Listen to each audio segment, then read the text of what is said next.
Bismillahirrahmanirrahim. Assalamualaikum warahmatullahi wabarakatuh. Waalaikumsalam warahmatullahi wabarakatuh.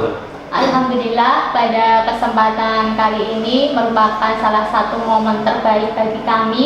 Sebelumnya mohon izin untuk memperkenalkan diri, Ustadz Faizul Munif. Saya Algita. Di sini ada teman kami yang bernama Ustadz Eko dan juga Ustadz Edi. Nah, pada kesempatan kali ini kami ada materi ya terkait bagaimana untuk wawancara bersama Ustadz Faizul Munif, gitu ya Ustadz. Nah, Ustadz Faizul Munif ini sebagai pemimpin, sebagai kepala sekolah di SMA IT Al-Irsyad. Tentu banyak sekali ya Ustadz dinamika yang Ustadz lalui sebagai seorang pemimpin. Nah, barangkali ada satu hal yang bisa Ustadz ceritakan kepada kami, begitu Ustadz. Oke. Baik, terima kasih atas kehadirannya ya di kesempatan siang hari ini untuk sharing mungkin diskusi berkaitan dengan kepemimpinan yang ada di SMA IT Al-Irsyad Al-Islamiyah Purwokerto ini, berkaitan dengan tugas sebagai seorang pemimpin gitu ya, yang membawahi kita ada 900 murid ya, dan kurang lebih ada 103 guru gitu ya, dan di belakangnya ada wali murid ya. Belakangnya kan ada wali murid, berarti sejumlah 2 kali 900 kalau seandainya mereka bapak dan ibu gitu ya, kan seperti itu. Tentu membawahi gerbong yang sangat besar ya, gerbong yang sangat besar di sebuah sekolah, dan dengan pikiran-pikiran yang berbeda dan isi kepala yang berbeda gitu ya, tentu tidak sedikit ya pengambilan keputusan ataupun kebijakan-kebijakan di sekolah yang bisa jadi tingkat penerimaannya itu berbeda gitu ya, entah itu di tingkat siswa, di tingkat guru ya, ataupun sampai ke tingkatan yang lebih luas di tingkatan wali murid. Nah, namun di luar itu kan sekolah harus mengambil keputusan gitu ya, terkhusus saya gitu ya. Nah, salah satu contoh mungkin gitu ya yang sangat ya familiar atau dekat dengan di sekolah gitu ya, yaitu status sebagai sekolah swasta gitu ya.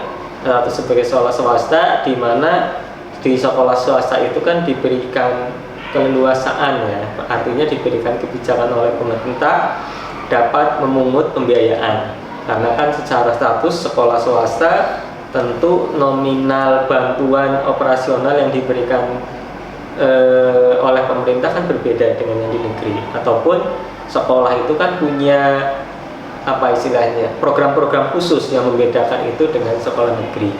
Nah, termasuk juga dari sisi gaji-gaji gurunya, itu kan mereka tidak dibayar oleh pemerintah ya, meskipun ada sebagian guru-guru kita dapat tunjangan sertifikasi ya, tapi kan itu sebagian dari yang diberikan pemerintah, sementara utamanya tentu dibayarkan oleh siswa ya, dalam ini wali murid. Nah, tentu tidak ada satupun lembaga yang tidak ingin keuangannya tidak sehat gitu ya, karena kesehatan keuangan, kesehatan finansial dalam suatu organisasi, suatu lembaga itu sangat penting untuk stabilitas institusi tersebut gitu ya, kemudian jalannya program-program yang akan diselenggarakan gitu ya, sehingga sebagai sekolah swasta punya tantangan tersendiri gitu ya untuk mengelola keuangan yang ada di SMA IT Al-Irsyad. Terlebih sekolah kami mungkin menerapkan pembiayaan SPP yang di Purwokerto bisa jadi paling tinggi ya. Di Barlim Masakep Ekskadien Bajimas bisa jadi mungkin paling tinggi gitu ya. Nah, sehingga terkadang proses-proses yang ada di lapangan mau diupload atau tidak kadang tidak berjalan sesuai rencana gitu ya. Kita targetnya kan keuangan tentu masuknya 100% gitu ya, karena kan kita sudah menyusun program, menyusun anggaran biaya sekian dan sekian gitu ya. Nah, itu adalah seperti itu. Nah, salah satu kendalanya tentu sebagai di sekolah swasta terkadang apa istilahnya, yang sudah kita rencanakan keuangan sekian itu ternyata tidak masuk gitu ya. bahkan kita melakukan penagihan mungkin tidak cair dari orang tua itu ya, sudah mau di akhir semester mungkin belum dibayarkan oleh orang tua. Nah itu adalah salah satu permasalahan yang cukup menyita apa istilahnya ya, cukup dinamikanya cukup besar itu ya di sini gitu ya, adanya orang tua yang belum membayarkan sesuai dengan bulannya dan sebagainya. Nah namun namun untuk menyelesaikan masalah itu kan sekolah harus mengambil kebijakan gitu ya, seperti apa sih kebijakannya diberikan untuk bisa menyelesaikan masalah tersebut gitu ya. Nah oleh karena itu kita ada salah satu kebijakan yang saya tempuh saat ini gitu ya, dimana kita tiap 1 bulan sekali melakukan penagihan ke orang tua yang kita belum bayar, kita panggil dan sebagainya gitu ya. Nah termasuk terkadang yang cukup mungkin dilematis gitu ya, dilematis adalah ketika mau di akhir semester tetapi pembiayaannya masih banyak tunggakannya, sehingga sekolah memberikan salah satu peraturan di awal, syarat untuk mengikuti ujian itu harus lunas seluruh administrasi gitu ya. Nah namun pada kenyataannya selama ini ternyata sampai di waktu yang kita tentukan, misalnya H-3 ya dari proses ujian, masih ada yang belum menyelesaikan pembayarannya. Nah ini kan salah satu dilematikanya ya, seperti apa. Nah terkait sehingga sekolah mensyaratkan anak-anak yang mau mengikuti ujian harus melunasi pembiayaannya. Nah apakah sampai di titik waktu tertentu masih ada anak yang belum membayar? Ya ada gitu ya. Nah itu adalah dilematikanya ya. Kalau kita saklek dengan kebijakan tersebut gitu ya, tentu ada beberapa anak yang mungkin tidak bisa mengikuti ujian. Nah ini kan dalam hal ini tentu akan merugikan sang anak gitu ya, dia tidak bisa ikut ujian, kemudian mungkin meskipun bisa ikut ujian psikisnya juga beda gitu ya, karena teman-temannya yang lain sudah diberikan kartu sebagai syarat mengikuti ujian, dia belum gitu kan. Nah itu kan salah satu dilematikanya. Nah sehingga untuk hal itu biasanya kita memberikan solusi. Ini sudah langsung ke situ belum, ke solusi ya? Nanti ada beberapa pertanyaan lagi. Iya, ada pertanyaan lagi ya. Jadi itu salah satu dilematikanya ya. Salah satu dilematisnya adalah di situ kita sebagai sekolah swasta ingin proses keuangannya juga berjalan dengan lancar, karena kita tiap bulan harus menggaji guru untuk pembelian media, perlengkapan dan sebagainya gitu ya. Tetapi pada waktu yang seharusnya gitu ya dibayarkan, masih ada orang tua yang belum membayarkan dari keuangan pendidikan. Berarti memang kalau kita tarik garis gitu kita ya, berarti memang dilema etika ini kan mau tidak memberikan sesuai peraturannya ya, seperti itu kan, tapi di sisi lain kita harus mementingkan siswa gitu kan. Kalau misalnya siswanya tidak ikut, malah kan jadi jangka panjangnya malah jadi tambah berat gitu ya. Nanti proses penilaian pun kan menambah pekerjaan lagi bagi gurunya ya, yang harus selesai tapi belum. Berarti menurutnya Ustadz Izul ya, cara mengidentifikasinya gimana sih? Bagaimana kasus ini itu sesuai dilema etika yang mana ternyata sama-sama benar, atau ternyata beberapa kasus itu sebuah bujukan moral. Kalau menurutnya Ustadz Izul gimana cara mengidentifikasinya? Ya, kalau dilema etikanya kan kaitannya dengan ya anak mau ujian masa tidak bisa ikut ujian kan gitu ya. Itu kan ya mungkin hak anak, tapi pada di satu sisi itu kewajibannya wali murid ya untuk menyelesaikan. Nah itu adalah dilemanya ya, dilema etikanya gitu ya. Nah kalau moralnya misalnya kita mau nggak memberikan, hati kita juga mungkin bertentangan ya, ini kok kasihan gitu ya. Itu moral kalau kalian ya. Moral, ataupun mungkin anak seharusnya dia bisa mengikuti proses pembelajaran malah tidak gitu kan. Nah, itu kan nanti akan merugikan dari sisi anaknya, tapi dan juga merugikan dari sisi keadministrasian gitu ya, karena nanti misalnya tidak ikut harus membuat susulan khusus ya. Ya, nanti sudah waktunya selesai semesteran, Ternyata belum susulan juga gitu kan. Nanti kalau diundur-undur terus malah dia nggak ujian kan, rapotnya nggak terbit, nilainya nggak pernah terbit gitu ya. Jadi seperti itu. Kemudian Ustadz Faizul, untuk yang selanjutnya terkait tadi permasalahan dilema etika yang terjadi di sekolah ini. Nah, ini bagaimana peran Ustadz Faizul dalam mengambil keputusan ini? Tadi kan ada keputusan seperti itu. Nah, ini bagaimana Ustadz Faizul ini menjalankan pengambilan keputusan tersebut dalam menghadapi kasus itu? Ya.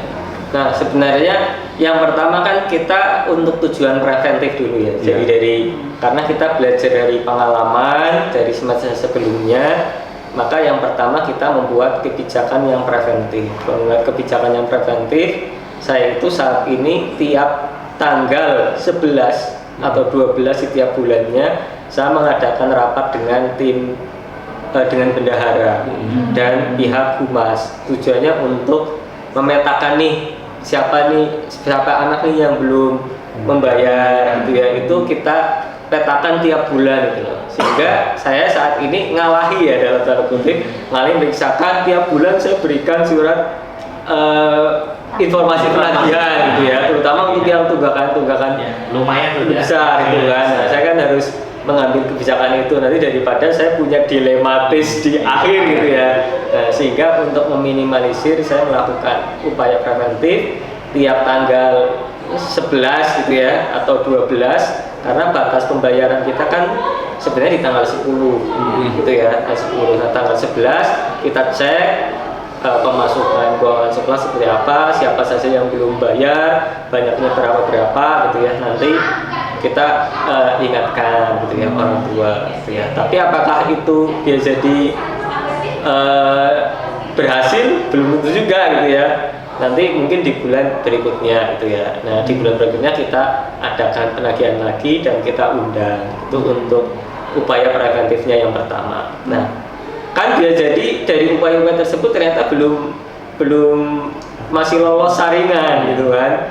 Nanti pada di akhir menjelang ujian gitu ya. Nah, menjelang ujian itu ternyata yang masih ada gitu ya, masih ada. Nah, di situ ya saya juga harus membuat kebijakan lagi gitu ya, membuat kebijakan lagi. Yang pertama tentu memetakan ya, orang tuanya ini memang benar-benar memang dalam kondisi yang belum mampu saat itu gitu ya, ataupun malah tidak mampu gitu ya.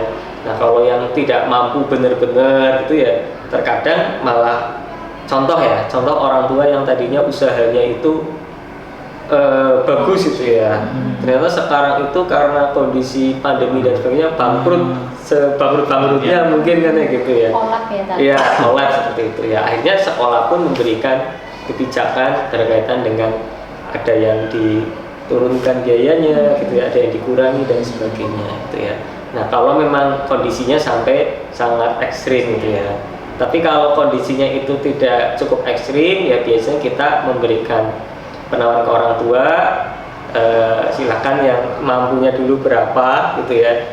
Kemudian tetapi sebagai efek bahwa orang tua itu juga merasa ya tidak serta-merta anaknya itu ikut ujian gitu ya, tetapi setiap hari harus menggunakan kartu sementara gitu ya, sehingga kan saya memberikan kelonggaran tetapi orang tua itu tidak merasa Diberikan dispensasi. ya terlalu dilonggarkan ya, seperti seolah-olah tidak ada konsekuensi apapun ya berkaitan dia tidak menunaikan kewajiban gitu ya. Karena kan bagi orang tua kewajibannya adalah salah satunya menyelesaikan administrasi, kewajiban sekolah, mendidik kan gitu kan. Nah, jadi seperti itu. Nah, jadi salah satu kebijakan yang saya ambil seperti itu. Harapannya ini juga bagi siswa dan orang tua juga ada solusi, tetapi tidak istilahnya memanjakan ya bagi orang tua bahwa ini nggak apa-apa gitu ya. Jadinya kan kedepannya malah dijadikan sebagai apa ya, langganan ya, oh gitu kan. Nah, sehingga sekolah tetap memberikan rem ya, karena ketika dia belum menunaikan kewajiban dengan sempurna ya ada hak yang dia mungkin terimanya berkurang dibandingkan orang-orang lain seperti itu. Baik Ustadz, ada hal yang menarik ya tadi ya. Jadi kan sudah ada langkah-langkah atau prosedur yang sudah dilalui ya Ustadz, berproses artinya ketika dalam kondisi dilematis tadi ya Ustadz. Nah sebetulnya dari langkah-langkah tadi pun juga tidak jaminan itu sudah 100% efektif begitu nggih.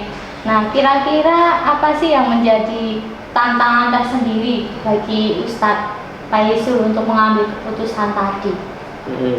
Ya, salah satu tantangannya sebenarnya kan apa ya, anggapan ya dari orang tua gitu ya. Anggapan dari orang tua itu kan terkadang mungkin persepsinya negatif jadinya ya ke kebijakan sekolah. Terkadang juga ada orang tua yang seperti itu gitu ya. Kadang ada yang loh anak kok jadi dikorbankan gitu ya. Itu statement itu tidak jarang gitu ya, orang tua mungkin yang mengirim chat ke wali kelas gitu ya, ini kok anaknya dikorbankan untuk itu gitu ya. Nah tetapi kan kalau tidak seperti itu mereka mungkin tidak punya apa, seperti tidak, seolah-olah tidak punya tanggung jawab atau beban ya, ketika itu semuanya yang bayar sama yang bayar disamakan semua kan gitu kan. Nah salah satu tantangannya itu gitu ya, perspektif dari orang tua sekolahnya itu mungkin kejam ya, atau kepala sekolahnya tega gitu ya, raja tega dan sebagainya gitu ya. Nah padahal kan itu harus disadari oleh orang tua bahwa sekolah swasta ya dia punya klausul yang berbeda dengan sekolah negeri gitu ya, di mana ada pembiayaan yang harus diberikan ke sekolah gitu ya. Jadi salah satu tantangannya itu perspektif atau jadi bagi orang tua tertentu yang tidak siap ya, dengan konsekuensi, sehingga dia mungkin membuat stigma yang kurang pas lah ya ke sekolah gitu ya. Ya padahal kan hampir semua lembaga pasti ingin kan keuangannya sehat gitu ya. Hak yang diberikan sekolah pun kan sebenarnya kewajiban yang diberikan sekolah pun kan sebenarnya sudah kan, memberikan pendidikan, dibimbing dan sebagainya gitu. Nah sekolah kan harapannya juga dapat hak dari orang tua menunaikan kewajiban. Jadi salah satu tantangannya itu adalah itu ya, dilematisnya mungkin dari orang tua tertentu yang tidak siap ya dengan konsekuensi yang ada. Jadi kan memang kalau kasus ataupun ada dilema seperti itu kan butuh pikiran yang jernih ya. Maksudnya antum kan juga kalau misalnya mau memberikan keputusan juga tidak langsung antum harus juga mempertimbangkan berbagai hal tadi ya. Kalau menurut Ustadz Izul ini hal apa saja yang antum anggap efektif dalam mengambil keputusan, apapun masalahnya, apapun kasusnya. Kalau tadi kan kita ambil satu contoh kasus di saat ada orang tua yang tidak bisa membayar SPP, padahal memang kita tahu sendiri ya kalau swasta itu memang jantungnya kan di SPP gitu kan. Kalau SPP-nya kadang mandek, kita kan operasional kan juga rada terganggu gitu lah. Menurut Ustadz Izul, hal apa saja yang menurut Ustadz itu paling efektif dalam pengambilan keputusan? Ya, yang pertama kan sebenarnya ketika suatu keputusan itu kan pasti ada positifnya, ada negatifnya ya, ada positifnya, ada negatifnya. Yang pertama tentu kita melihat mana sisi positif yang lebih besar, gitu ya, mana sisi positif yang lebih besar. Nah itu salah satu pertimbangan yang mungkin yang biasanya saya ambil gitu ya. Mudorotnya banyak yang mana sih itu, maka saya tidak ambil itu ya sisi positif, sehingga diambil sisi manfaatnya yang paling banyak gitu ya, termasuk win-win solusinya seperti apa gitu ya. Itu sih jadi yang utama itu ya, yang saya ambil itu adalah sisi baiknya mana yang lebih banyak gitu ya, mana yang lebih banyak itu sebagai apa istilahnya pertimbangan pertama ya dalam mengambil sebuah keputusan kan seperti itu. Karena saya yakin pada kebijakan yang mungkin sangat populis pun di situ pasti ada negatifnya itu kan. Betul. Apapun itu ya, karena selalu ada sisi positif, ada sisi negatif gitu ya. Bahkan pada sisi menaikkan gaji guru gitu ya, itu pun ada sisi negatifnya kan. Ya. Mesti ada efeknya gitu kan. Nah, tapi dalam hal untuk efektivitas pengambilan keputusan itu biasanya saya melihat dari sisi positifnya mana yang lebih besar, maka keputusan itu yang saya ambil gitu ya. Meskipun di satu sisi ya mungkin tidak hanya kebijakan yang tadi SPP gitu ya, termasuk kebijakan ke guru, ke SDM dan sebagainya berkaitan dengan layanan sekolah gitu ya, mana yang lebih banyak dampak positifnya gitu ya, itu yang sebagai dasar dalam untuk membuat keputusan. Oke, selanjutnya Ustadz Faizul terkait tadi ada jadwal setiap tanggal 11 kita yang pemetaan dengan humas dan juga bendahara. Nah, dari situ, dari langkah-langkah atau prosedur yang telah dilakukan selama ini, menurut Ustadz Faizul, Niki untuk prosedur detailnya seperti apa terkait dengan tadi setelah itu yang tanggal 11 dan juga sudah efektif atau belum terkait dengan syarat-syarat tersebut? Ya, kalau selama ini itu salah satu kayak gini ya, terkadang itu orang tua itu mungkin belum menunaikan pembayaran itu ada dua faktor. Ada yang benar-benar itu tidak punya, ada yang kedua itu belum benar-benar mengalokasikan, artinya dia sebenarnya punya gitu ya, punya, tetapi tidak memprioritaskan atau menunda gitu ya, sehingga saat dia itu tertumpuk, wah udah banyak gitu kan, akhirnya ya terasa berat dan sebagainya gitu ya, sehingga salah satu yang upaya kita lakukan kan rutin ya, tiap bulan itu mencoba untuk menagihi gitu ya. Nah, sejauh ini sih alhamdulillah sudah dibandingkan tahun-tahun sebelumnya sudah lebih berkurang gitu ya, lebih berkurang gitu ya. Apalagi sejak kemarin juga kita membuat kebijakan, salah satu yang mungkin antum juga mendengar gitu ya, waktu yang di daftar ulang gitu ya. Saya juga memberikan kebijakan anak-anak yang belum daftar ulang ya belum bisa mengikuti pembelajaran terlebih dahulu gitu ya.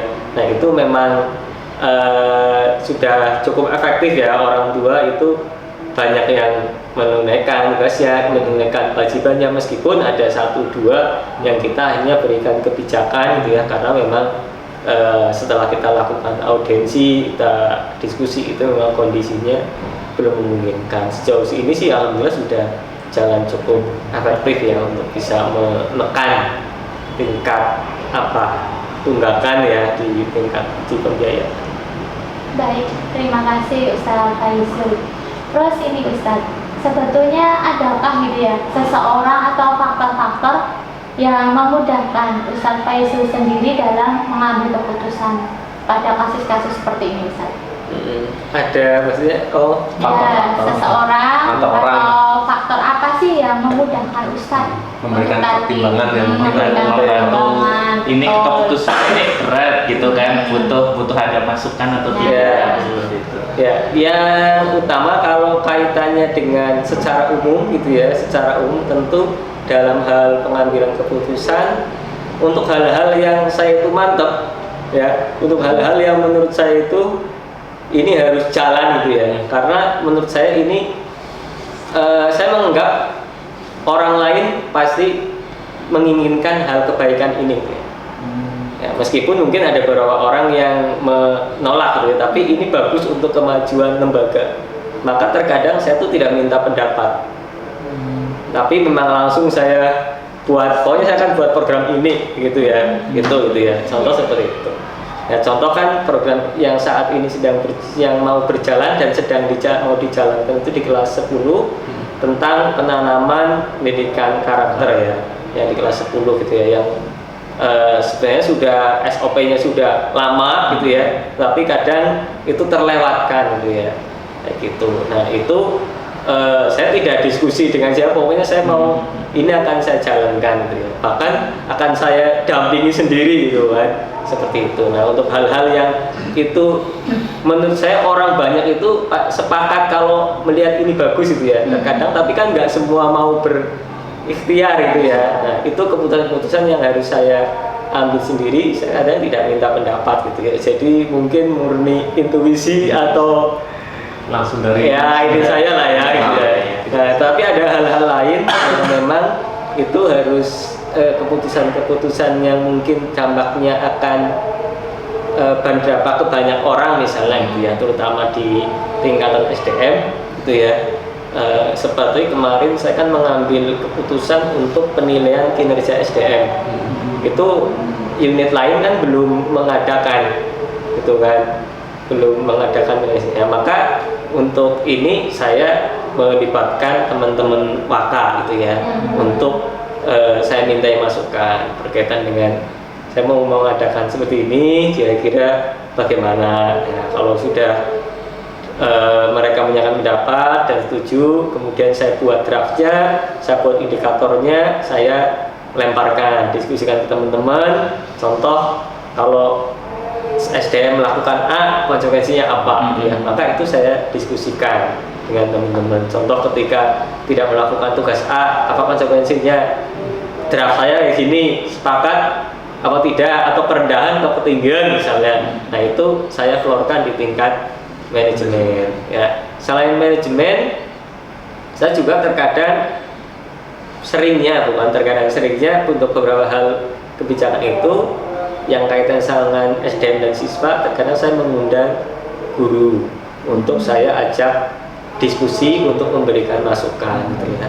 Atau terkadang di luar itu pun saya panggil tuh beberapa orang, minta tolong di lapangan ada kondisi apa, saya diceritakan sehingga nanti saya bisa membuat kebijakan yang itu jadi untuk menyelesaikan masalah tersebut gitu ya. Jadi kadang saya mengambil keputusan sendiri ya, tanpa melibatkan orang gitu ya, yang menurut saya kebijakan itu dampaknya besar tetapi tidak akan banyak menyinggung ke banyak orang gitu ya, tapi yang langsung daerah gitu ya. Nah, kalau kebijakannya yang ke siswa agak meluas, saya prediksi seperti itu, atau ke SDM, maka saya akan mencari atau mengambil dari teman-teman Waka untuk berdiskusi, ataupun saya kadang mengundang beberapa SDM untuk saya mintai pendapat gitu ya, atau saya mintai informasi kondisi di lapangan seperti apa, untuk kalau ada permasalahan nanti solusi yang akan saya ambil seperti apa. Nah, itu adalah orang-orang yang mungkin saya libatkan lah ya dalam pengambilan keputusan. Luar biasa Ustaz ya. Ini pertanyaan terakhir Ustaz ya, terakhir. Tadi kan sudah panjang kayak lebar gitu, kita juga banyak belajar tentang bagaimana sosok Ustaz Izul dalam mencari solusi. Jadi intinya kan ada dua solusi sebenarnya, tapi kenapa Ustaz Izul ambilnya itu gitu. Kita banyak belajar gitu karena di sini kadang mengambil keputusan kan hal yang berat gitu. Tadi juga Antum juga menyampaikan bisa terkait intuisi, bisa mengambil masukan dari Waka, bahkan dari SDM gitu. Kalau memang sangat luas ataupun lebar efek nanti ke depannya. Dan mungkin pertanyaan terakhir Ustaz dari Antum yang sudah sampaikan tadi, kira-kira pembelajaran apa Ustaz yang Ustaz Izul bisa petik ataupun refleksi apa Ustaz yang misalnya Antum bisa dapat dari beberapa kali pengalaman Antum dalam mengambil keputusan. Oke. Ya, dalam hal pengambilan keputusan, yang pertama itu salah satu refleksinya sebagai seorang yang ada di pucuk tertinggi gitu ya. Itu memang jangan terlalu banyak dipikir gitu ya. Itu memang harus sedikit iya gitu ya, harus mengurangi walaupun nggak bisa gitu ya, kita hanya bisa meminimalisir gitu ya, kita hanya bisa meminimalisir istilahnya pikiran-pikiran yang mungkin permasalahan-permasalahan yang sebenarnya terkadang tidak ada. Contoh permasalahan yang terkadang tidak ada, kekhawatiran. Kalau saya ambil keputusan ini, nanti jangan-jangan orang-orang seperti ini nih. Nanti orang-orang banyak berkomentar nih gitu ya. Nah, jadi salah satu refleksi atau salah satu pembelajaran yang perlu ditanamkan ya maksudnya untuk antum barangkali itu dari pengalaman ketika mengambil keputusan itu terkadang kita jangan terlalu mungkin dipikir ya efeknya gitu ya, jangan terlalu dipikirkan pertimbangan yang terlalu banyak gitu ya. Kadang diperlukan sikap sebagai seorang melankolis itu kan dianalisis nanti efeknya apa gitu ya. Itu adalah tipe mungkin kepemimpinan untuk orang-orang yang punya kecenderungan melankolis, dia kan menganalisis dampak baik buruknya dan sebagainya gitu ya. Nah, terkadang itu perlu ya untuk hal-hal keputusan tertentu dianalisis benar-benar dampaknya. Nah, tetapi pada kondisi tertentu kita harus bersikap seperti orang koleris gitu ya. Jadi nggak memikirkan sekali nanti efeknya seperti apa gitu ya. Tapi harus diambil keputusan karena kalau nggak seperti itu terkadang tidak akan berjalan gitu kan. Kalau hanya sekedar terlalu tinggi melankolisnya gitu ya, melankolisnya harus banyak pertimbangan dan sebagainya, malah nanti tidak berjalan-jalan gitu ya. Tapi kalau langsung ada ini dan intuisinya sudah sangat yakin ya, gerak saja, segera ambil ya. Karena kalau nggak seperti itu nanti terkadang di bawah mungkin sudah menunggu keputusan yang harus kita berikan, harus tahu. Kadang di bawah kan ada kebijakan yang mungkin di bawah mungkin bertanya-tanya ini kalau ada masalah gini kebijakannya apa dan sebagainya. Nah, sehingga memang terkadang kita benar-benar harus menganalisis dengan detail baik buruknya, dampaknya ke depan, tapi terkadang kita juga harus mengambil istilahnya potong kompas lah ya, langsung gas gitu ya. Itu adalah salah satu refleksi barangkali pembelajaran yang bisa saya lakukan selama mungkin dulu jadi waka, kemudian jadi kepala sekolah gitu ya. Jadi ya kadang kita harus nggak lihat kanan kiri lah gitu ya. Terkadang memang harus seperti itu ya. Iya, nggak lihat kanan kiri gitu ya. Nggak urusan dulu ya terkadang. Tetapi sepanjang itu niat kita adalah baik yang gitu kan. Tentu kan saat itu memang ketika saya ngambil keputusan nggak minta pendapat ini, nggak minta pendapat yang lain, karena saya merasa di situ saya tidak ada niatan lain kecuali niatan untuk kebaikan gitu kan, seperti itu. Gitu sih. Siap. Baik, terima kasih Ustaz Faizul Munir untuk waktunya yang luar biasa menginspirasi. Mudah-mudahan Ustaz Faizul termasuk sosok pemimpin yang visioner. Amin. Barakallahu fikum. Wassalamualaikum warahmatullahi wabarakatuh. Waalaikumsalam warahmatullahi wabarakatuh.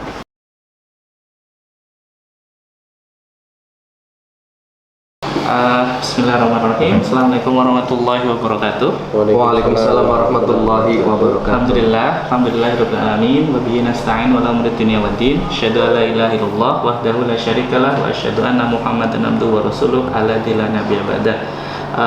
Terima kasih Ustaz Abbas selaku Kepala SD Al-Irsyad Al-Islamiyah 02 Purwokerto yang sudah mengizinkan kami, saya Ustaz Eko dari SMA Al-Irsyad dan rekan saya Ustaz Edi dari SMA juga yang hari ini diberi kesempatan sambil wawancara gitu Ustaz, mohon maaf sudah mengganggu waktunya gitu ya, diberi kesempatan wawancara dalam rangka yang pertama sebagai penugasan Ustaz, penugasan modul 3.1 terkait pengambilan keputusan seorang pemimpin sekolah seperti itu, dan yang kedua sebagai wacana bagi kami, kita sedang belajar bagaimana praktik-praktik pengambilan keputusan dari seorang pemimpin sekolah seperti itu.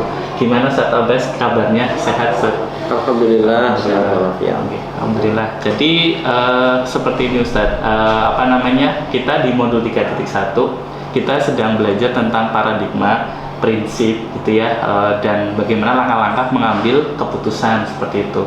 Yang pertama saya ingin tanyakan adalah kira-kira ada tidak Ustadz satu contoh kasus yang mana kasus tersebut atau permasalahan tersebut yang termasuk dilema etika, yang mana kadang kita harus memilih dua keputusan ini dan dua ini sama-sama benar gitu. Kira-kira ada tidak Ustadz di SD Al-Irsyad 2 ini?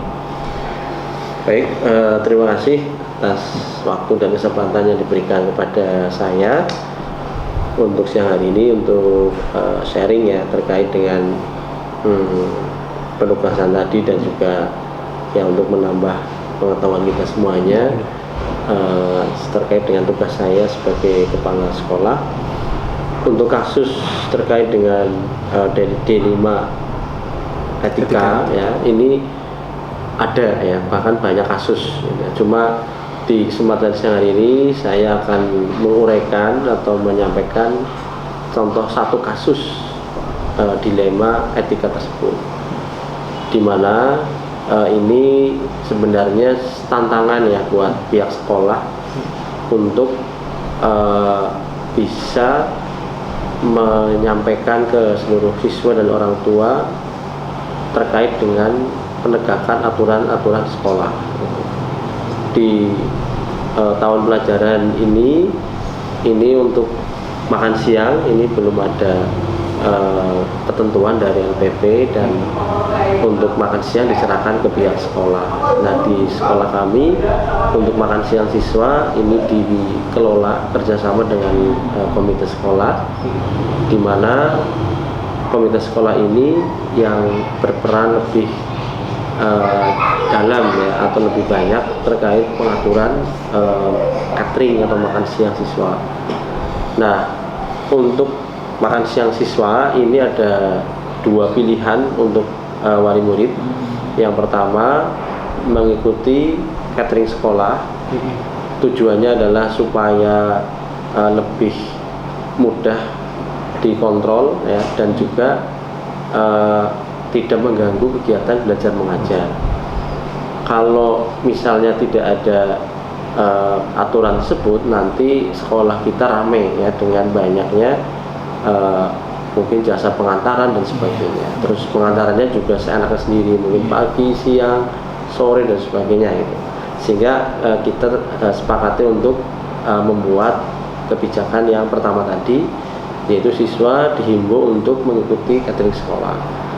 Nah, apabila wali murid tidak berkenan atau tidak ikut catering sekolah, maka yang kedua itu boleh menyediakan makan siang siswa dari rumah sejak pagi ya, tidak diperkenankan mengantar di siang hari atau di jam-jam KPM. Kemudian aturan tersebut kita sampaikan melalui surat resmi dari sekolah, dan dalam realnya atau faktanya ini masih ada beberapa wali murid yang belum bisa melaksanakan aturan tersebut sampai hari ini. Oke, kemudian Ustadz Abbas, untuk selanjutnya tadi terkait salah satu permasalahan catering tadi yang sedang dihadapi nih. Mungkin Ustadz Abbas pernah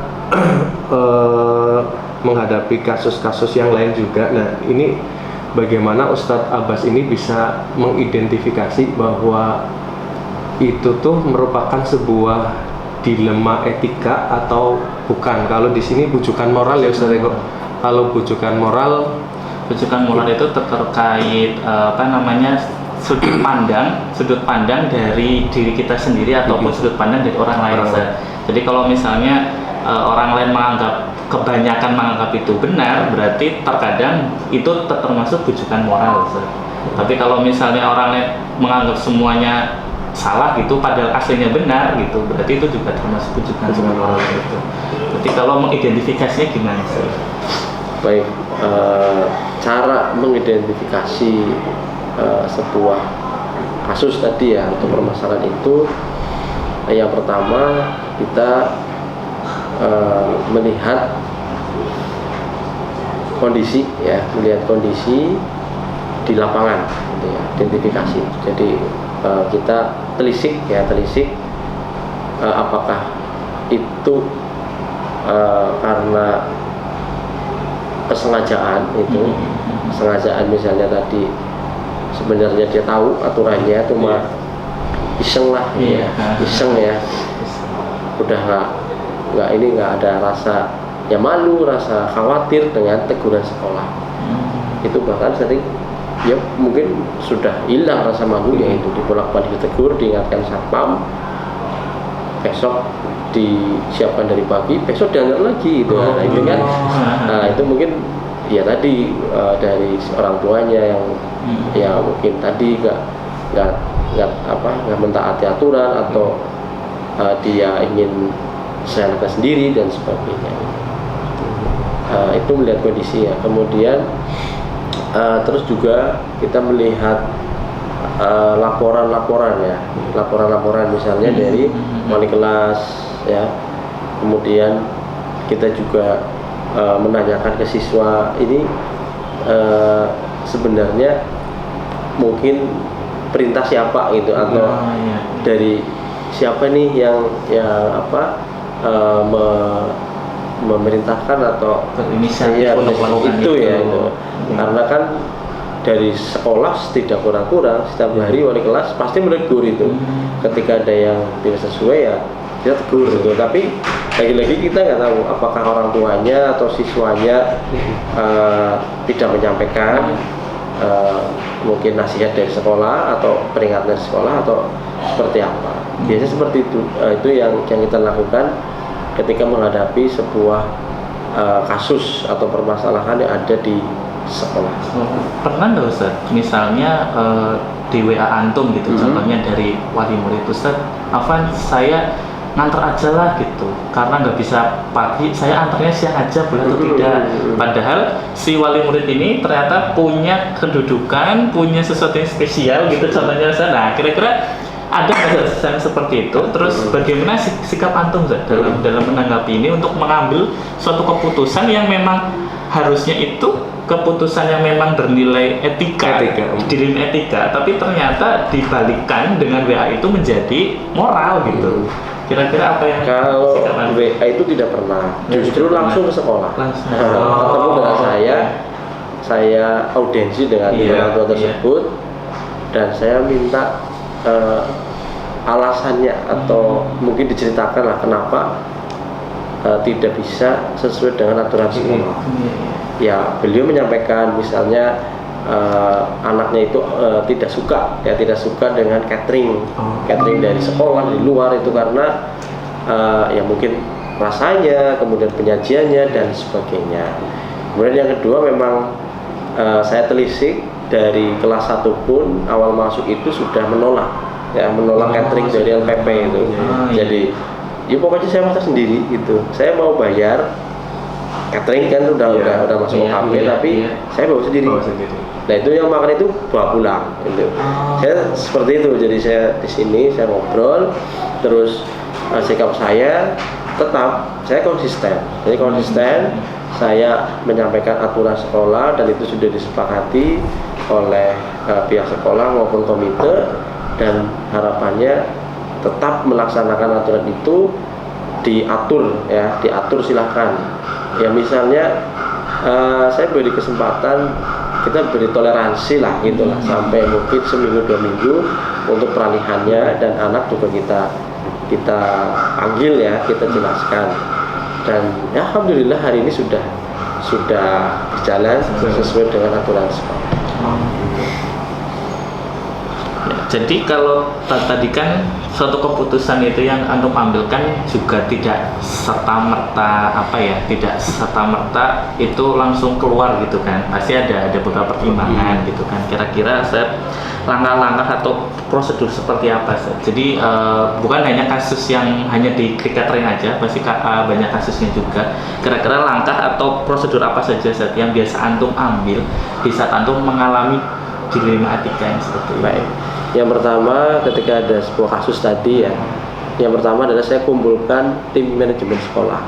Jadi para waka dari kelas 1 sampai kelas 6 saya panggil, kemudian saya sampaikan kasus tersebut di forum.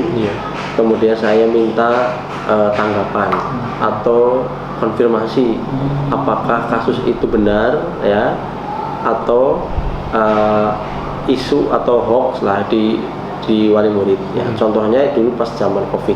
Nah, COVID itu kan banyak sekali berita-berita yang berseliweran gitu ya, yang mungkin dulu anaknya mana sekolah SEPIT misalkan kena Iya. COVID, adiknya di sini. Nah ini kan banyak sekali berita-berita itu, dan mungkin ada berita-berita yang dihembuskan oleh wali murid ya dulu sampai ingin sekolah itu tutup itu loh, karena dari kalangan medis itu. Iya. Nah saya kumpulkan para manajemen, kemudian saya minta data-data apakah benar apa tidak. Nah setelah itu benar, memang benar misal banyak yang sakit, maka saya mengundang komite sekolah, karena itu adalah rekan ya atau stakeholder sekolah yang sangat penting ya. Maka saya undang ketua komitenya dan pengurus, terus saya sampaikan, terus kita diskusikan, bahkan kita minta arahan dari komite seperti apa. Nah saat itu karena desakan orang tua sangat kencang ya, karena di sekolah kami pernah ada kasus satu kelas itu ada yang banyak yang sakit, terus di screening, dicek itu ternyata COVID. Nah maka kita pernah itu menutup hampir 3 kelas atau 4 kelas di level 5 itu, dan alhamdulillah berkat sinergi ya antara sekolah, komite, kemudian dari wali murid juga mendukung, akhirnya tidak heboh ya, meledak berita-berita yang tidak baik di luar sekolah. Jadi intinya di situ harus ada komunikasi, harus ada konfirmasi ya apakah berita itu benar atau tidak. Nah, kemudian Ustaz Abbas, dalam menghadapi kasus-kasus tersebut, menurut Ustaz Abbas ini hal-hal apa saja yang cukup efektif dalam mengambil keputusan, kan? Hal-hal apa saja yang bisa mendukung gitu? Yang menurut saya yang pertama adalah data. Ya, data itu harus valid. Ya. Ya, jadi ketika data tidak valid, ketika mengambil keputusan kan nanti berbahaya. Ya, apalagi ketika misal sebuah kebijakan ya, kebijakan catering misalnya, kebijakan alur atau rekayasa lalu lintas misalnya. Ya, ini ketika tidak valid datanya itu nanti ya pasti akan gaduh ya, dan tidak mendapat kepercayaan dari wali murid. Jadi data harus valid dulu supaya tepat kebijakannya. Kemudian juga harus ada kekompakan ya, harus kompak di tingkat manajemen dalam mengambil sebuah keputusan. Jangan sampai terjadi miskonsepsi ya antara waka 1, waka 2. Nah itu kita harus sama ya, misalnya rekayasa lintasnya harus sama, itu harus sama aturannya, jangan sampai beda. Dan nanti kalau di tingkat manajemen tidak sama, itu bahaya karena di bawahnya di level juga kan tidak sinkron dan tidak mantap kan dalam melaksanakan keputusan atau kebijakan tersebut. Gitu. Apalagi antum kan di SD saja, SD kan membawahi sekian banyak waka, sekian puluh guru, dan sekian ratus siswa, dan sekian ribu wali murid gitu Ustaz. Beda dengan yang SMA gitu ya. SMA kan kita gurunya hanya berapa? 60-an gitu kan, murid paling cuma 600-an gitu kan. Nah, kira-kira Ustaz, dari pengalaman antum ada nggak tantangan tersendiri Ustaz? Karena kan kita kan dalam mengambil keputusan pasti efek ke depannya kan ke guru-guru juga, ke murid juga, ke wali murid juga gitu. Ada nggak Ustaz tantangan yang antum hadapi Ustaz, saat antum dihadapkan dalam pengambilan keputusan yang memang ini atau ini gitu, sama-sama benar tapi pasti efeknya berbeda gitu Ustaz? Ada nggak Ustaz? Ada tantangannya. Yang pertama adalah dukungan dari seluruh sivitas akademika. Itu tantangan dari yang saya hadapi itu ya, karena kan tadi disampaikan betul sekali ya, di tingkat guru aja itu banyak karakter ya, banyak karakter ya. Kita ada 90-an ya untuk SDM, guru sudah 70 lah, siswanya 900 mungkin 50 siswa, wali muridnya 2 kali lipatnya berarti kan. Nah itu juga saya harus hati-hati, harus tepat ya keputusannya atau kebijakannya. Yang pertama dukungan tadi ya, jadi ini tantangan buat saya. Apabila saya membuat kebijakan ya, ini kalau tidak ada dukungan kan juga ya seperti macan ompong ya. Tidak ada power itulah. Ini sangat berbahaya sebagai seorang pemimpin. Ketika tidak ada dukungan dari bawahannya, ya pasti nggak akan sukses sebuah lembaga atau sebuah instansi gitu. Yang pertama dukungan, baik orang tua juga ya, guru juga. Maka cara saya supaya dapat dukungan adalah selalu ada forum-forum komunikasi. Contohnya adalah forum manajemen, saya ada rapat 2 kali sepekan. Forum wali kelas itu 2 bulan sekali. Kemudian forum dengan orang tua kita ada sosialisasi program ya, dengan komite juga ada rapat rutin. Itu cara untuk mendapat dukungan. Jadi ketika sudah dapat dukungan kan enak ya, ketika kita mau menjalankan sebuah program atau kebijakan ya pasti didukung semuanya gitu. Tapi tetap saya tidak bekerja sendiri ya, jadi saya dibantu oleh para wakil kepala sekolah yang akan memberikan masukan ke saya. Tapi eksekusi di saya ya, karena kewenangannya di tingkat kepala sekolah. Itu tantangan yang menurut saya hadapi ya di saat saya diberi amanah menjadi kepala sekolah.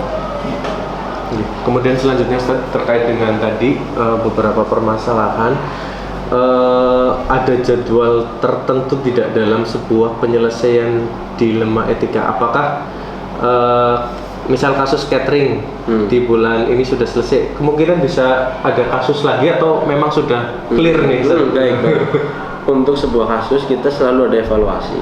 Misal catering, saya kan ketika rapat dengan manajemen saya minta data-datanya kan. Pekan kemarin berapa, pekan ini berapa. Alhamdulillah progresnya sudah turun ya. Udah semakin baik gitu loh. Dari yang mungkin awal dulu 10, sekarang turun lagi 5, harapannya besok tinggal 1, 2. Nah, ini kan berarti ada kontrol dari manajemen sekolah. Dan kita selalu tadi evaluasi, terus kita bahasa katanya gercep gitu lah. Jadi ketika ada indikasi, baru indikasi saja ya muncul ya, misalnya ada isu gitu, isu misalnya COVID atau apa ya, langsung kita tangani ya, langsung kita clearkan, kita klarifikasi. Dan saya itu modelnya tidak suka dengan WA, dengan telepon, langsung ketemu. Itu lebih aman ya. Jadi misalnya ada dokter dulu yang mungkin khawatir ya terjadi penularan di sekolah, saya undang, saya urgensi, terus saya sampaikan prokes sekolah seperti apa, jaminannya seperti apa. Kalau ibu yakin ya silahkan bisa mengizinkan anaknya sekolah. Kalau tidak juga tidak apa-apa ya, tidak apa-apa, karena kan itu hak orang tua. Ketika pandemi kemarin 2 tahun kan memang di sisi lain sekolah khawatir anak-anak belajarnya gimana ini ya, kemampuan anaknya, tapi orang tua juga khawatir jadi penularan di mana di rumah ada komorbid mungkin. Jadi nah itu memang dulu memang sempat ya rame lah ya di mana-mana seperti itu. Memang sangat kompleks tadi ya gitu kan. Hanya kalau tadi kan terkait evaluasi gitu saja. Antum kan sering mengajak para waka atau bahkan guru gitu di saat ada keputusan ini, yuk kita dukung bersama-sama gitu. Nah, pertanyaan saya, kira-kira faktor-faktor apa saja selain tadi yang sudah disebutkan yang bisa membantu antum dapat menginspirasi antum dalam mengambil suatu keputusan gitu. Karena gini, terkadang kan di saat kita mau mengambil keputusan, apakah itu keputusannya datang dari antum pribadi atau dirempuk secara bersama-sama, Ustaz? Karena kan itu kan ada beberapa faktor yang memang mempengaruhi. Apakah antum berjalan sendiri terus minta dukungan, atau yuk kita bareng-bareng kira-kira solusinya ini seperti apa? Ada nggak faktor yang membantu antum biar mempermudah dalam mengambil keputusan? Yang pertama analisis kondisi gitu ya. Jadi misalnya terkait kesehatan yang hari ini mungkin sedang banyak anak yang sakit ya. Nah ini kan ini tidak bisa kita berpangku tangan gitu ya. Jadi saya telisik gitu ya, sama ke kantin itu jenis makanannya apa sih gitu. Kemudian saya temukan beberapa itu memang tidak sehat. Contoh minuman-minuman yang banyak pengawet itu kan secara kesehatan sangat kurang. Apalagi anak-anak kan sedang Anak-anak imunnya gitu. usianya gini ya, ini saya lihat itu karena Gini. banyak laporan kan, ada hampir 10 tidak hadir sehari loh itu. Kemarin itu juga masih ada di beberapa, sering banget tidak saya. Ini kan perlu sebuah solusi atau saya ada mungkin analisis seperti itu. Nah ditemukan tadi salah satunya makanan. Terus juga kita ada himbauan-himbauan ke anak supaya menjaga makanannya, istirahat yang cukup dan sebagainya. Terus tadi yang mendukung saya ketika saya mengambil keputusan adalah yang pertama yang tadi saya sampaikan ya, jadi saya misalnya terkait yang makanan ya, saya mau buat surat ke LPP ya, supaya makan makanan dan minuman yang tidak sehat itu sementara tidak diperjualbelikan dengan membuat surat resmi. Itu dari saya ya. Nah, baru saya florkan ke manajemen. Kira-kira bagaimana? Misalnya sepakat Ustaz, oke, berarti itu masuk list saya untuk segera dieksekusi gitu loh.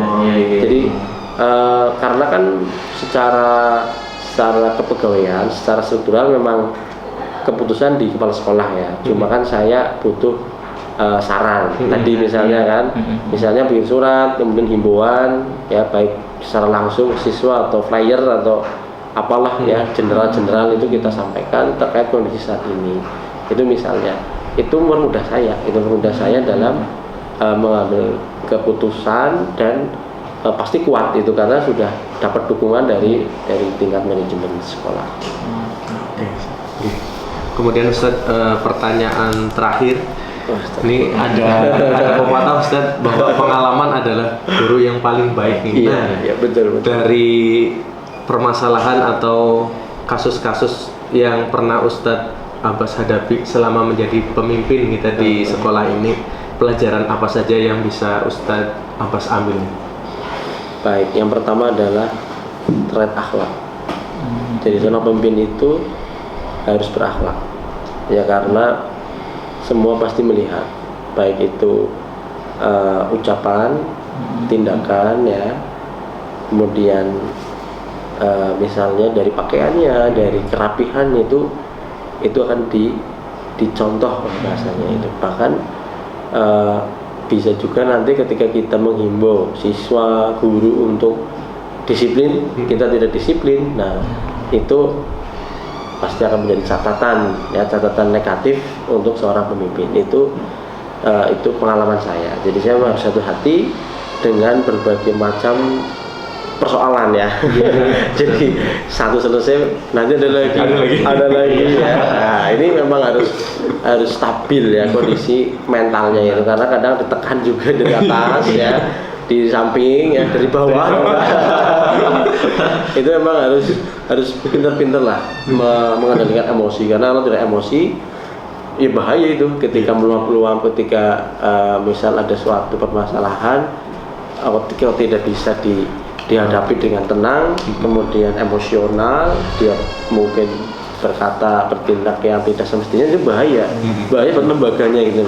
Masa pemimpin seperti itu. Nah maka tadi kalau pengalaman saya harus mengolah hati ini ketika menghadapi apapun harus tenang, dan juga tadi harus sering tabayun ya, kadang kan ada info bisikan dari sini dari sini, nah ini kan harus di cross check semuanya itu, dan bahkan mampu meredam. Misalnya ada info yang ini kan beda ya, harus meredam dan bisa mendamaikan semuanya. Itu yang penting, karena kalau saling SDM gontok-gontokan, nanti ketika malah saya mendukung satu sisi ya bahaya nanti pokoknya harus bisa mendamaikan semuanya, baik manajemen, kemudian guru, siswa ya harus bisa dikondisikan itu. Kalau tidak ya itu berbahaya. Itu sih pengalaman saya. Kompleks Biasa.